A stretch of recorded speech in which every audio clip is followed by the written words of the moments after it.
Alright, ladies and gents, as you just saw, sneak peek number 1 is here for the February update. As we expected, Ant-Man and the Wasp, Quantumania, and they're kicking it off with a twofer.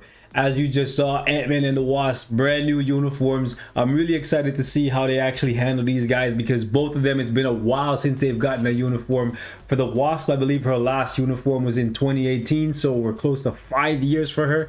And then I believe for Ant-Man, the last time he got a uniform was for Endgame, the team suit. Golly, bro, that's like 2019, so whew. Quite some time has passed since these guys have gotten a uniform. They both need major facelifts, so I'm curious to see what they're going to do this time around. In the background there, they basically spell it out for us. We are getting tier 4. Let me just go back a little bit more because it blurs out really quickly. So right here you can see the T and the 4 forming, and that means Ant-Man is getting a tier 4. Now I'm not too sure about Janet. I think they might do one of two things with Janet. I think they might give her a tier 3, or they might actually combine her with Nick Fury and Ghost and then give us an awakened skill for those 3 characters. I think Nick Fury might actually be the high point of the update for a lot of people.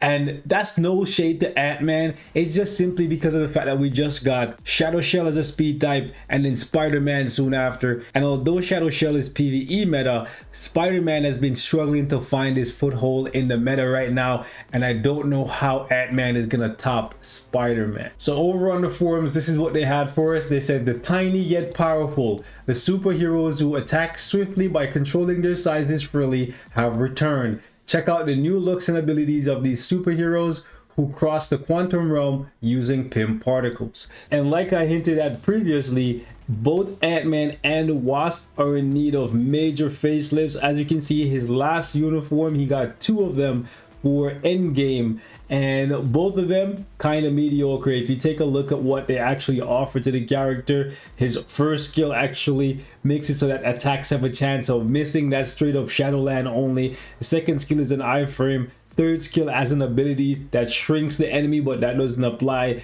to anyone outside of Shadowland really, because for PvP you have debuff removal, and in World Boss the boss can't be really shrunken like that. And then we have the 4th skill, which is an iframe, and the 5th skill, which was really cool when it came out. However, the buff on it not that great. Also, you guys notice no damage accumulation, no iframe ignore, nothing that's really and truly meta right now. The best thing he got going for him, to be honest with you, is his passive. But even this is gonna get shredded because, well, actually, you know what?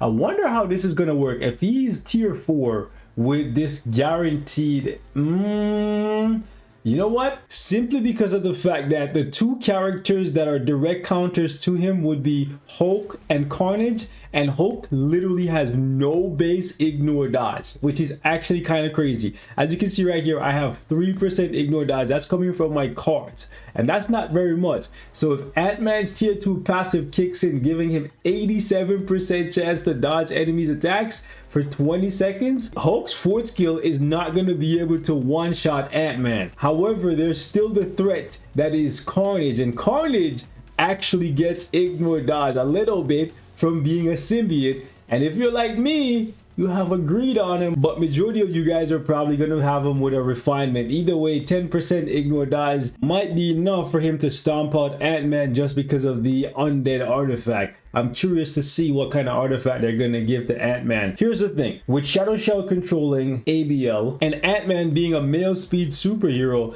there's really only 2 directions they could take him. They can make him really good for World Boss Legend, or they can make him really good for PvP. However, they just released Spider-Man. So if they release Ant-Man and he's like immediately better than Spider-Man for PvP, all the people who didn't tier 4 Spider-Man yet are gonna completely skip over him. And the people who actually tier 4 Spider-Man thinking he was gonna be meta for PvP, if he gets replaced by Ant-Man, they're gonna be pissed. So this uniform that they give to Ant-Man is actually gonna be very interesting. You're gonna have to sit back and watch and see how it transforms Ant-Man, whether it makes him good for World Boss and Giant Boss Raid, or if it actually takes him into the PvP arena, since once upon a time, due to this tier 2 passive and the fact that he has these long iframes, Ant-Man was actually a viable threat. However, as characters got more tanky, got more HP, got more defenses, he kind of got pushed out of the meta simply because of the fact that although he could stay alive, he just didn't have enough damage. And that's always been the problem with Ant-Man for as long as I can remember.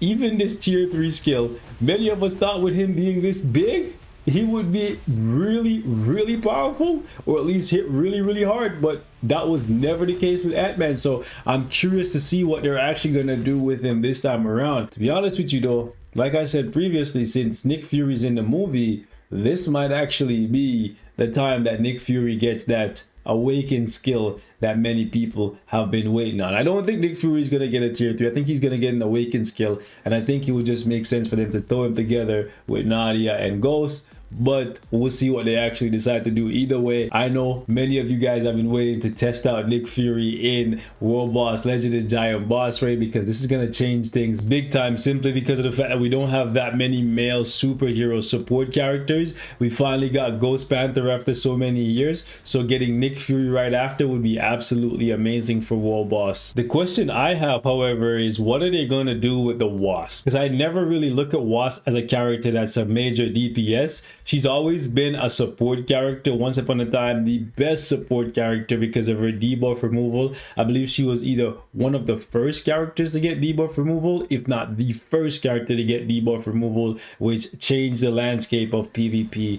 forever. Like now we have PvP leaderships that copy what Wasp had on her tier 2 passive. So this definitely needs to be improved, and she needs a new leadership. I guess maybe they'll change her leadership to something that buffs the Ant-Man family. That would be kind of cool, I guess. But the more I think about it, I don't really know how they can convince people to buy a uniform for the Wasp. Like, would a leadership and a support buff on the Wasp, if it's not giving you extra damage to heroes and villains, be enough for people to actually justify the purchase? Because I don't really see a day when the Wasp becomes PvP meta again, not with the likes of Jean Grey, Hulk, Carnage, Adam Warlock, Thanos, Spider-Man, etc. running around. Like, I really don't see it. And the more I think about it, the more I realize that this update might just be tier 4 Ant-Man in terms of substance. I'm thinking tier 4 Ant-Man, obviously new uniforms for the Ant-Man family.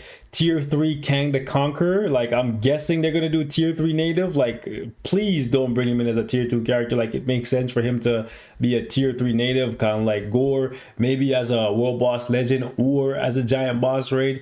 Like something along those lines. Please don't lock him behind crystals like Adam Warlock. And then besides that, is possibly a Nick Fury Transcendence to give us some extra juice for World Boss. But to be honest with you guys, we need a lot more content than that. The last 2 updates have been really, actually more than 2 updates, because the mid months kind of count as updates as well. The last 2 months have just been really dry. I feel like I'm playing on autopilot at this point. December was kind of dry, January was kind of dry, so they need to give us something big for February, and I think a new Giant Boss Raid might actually be what they need.